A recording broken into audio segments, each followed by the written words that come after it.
سجلي بقى الوصفة دي بقى عندك لعزومات رمضان. اللهم بارك، حاجة كده سكر.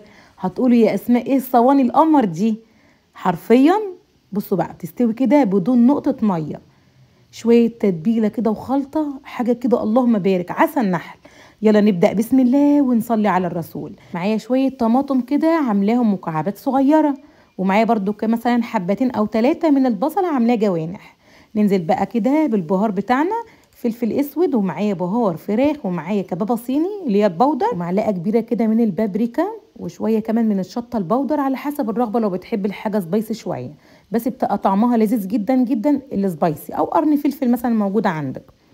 ومعايا بقى الملح بتاعنا او الدقه المبهره، ومعايا معلقه كبيره من معجون الطماطم، ومعايا كمان ربع كوبايه من الزيت، ومكعب ماجي، ورشه سكر. همسك بقى الخليط كل ده مع بعضه كده، ادعكهم كويس جدا مع بعض، البصل ومكعبات الطماطم وشوية البهارات والزيت، كل ده كده مع بعضه. طبعا موجودة عندكم في صندوق الوصف وكمان في اول التعليقات مقادير البهارات والبصل وخليط الطماطم. اهم حاجة يا بنات ادعكهم كويس جدا. بعد كده بقى سوا فرخة كاملة او وراك ايا كان عندك. انا عندي وراك مقطعاه كده، الورك يعني نصين. تمسكي بقى كل قطعة كده وتدعكيها كويس جدا من الخلطة دي، بحيث كده تمتص كده السوائل بتاعة الخلطة، وكمان تتشبع منها. انا شغالة دلوقتي معاك وشغلت الفرن البوتاجاز علشان يحمى شوية. شايفين بقى انا بمسك كده قطعة قطعة، افضل ادعك فيها كده بالتتبيلة القمر دي بتحلي اللحم نفسه. وهرصهم كده في الصينية. دول عندي وراك، النهارده كنت عامله وراك يعني مقطعه كده الورك 2 أو 3. عايزه تعملي فرخه كامله براحتك. خلاص كده زي الفل، بدون بقى نقطه ميه، ما بحطش ميه ولا شوربه ولا اي حاجه.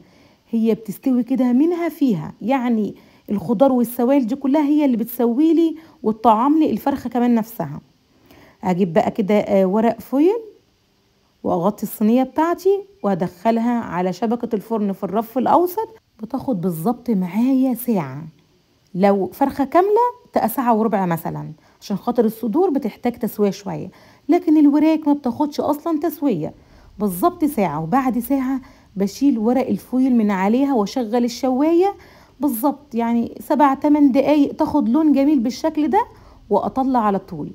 عايزه اقولك هتقولي يا اسماء في حياتنا ما اكلنا ده، كفايه بس شويه الصوص او الخلطه دول حرفيا في حته تانية خالص، هيتاكلوا كده قبل الفراخ نفسها، جنب شويه رز ابيض. شايفين بقى جمال يا ولاد، الخليط والصوص تقيل كده ومتكرمل اللهم بارك، جنب شويه رز ابيض او رز بشعريه او شويه مكرونه محمرين او بعيش، صراحه زي السكر. انا عن نفسي بحب اكلها كده بالعيش. بألف هنا وشفا، وجربوها. سلام عليكم.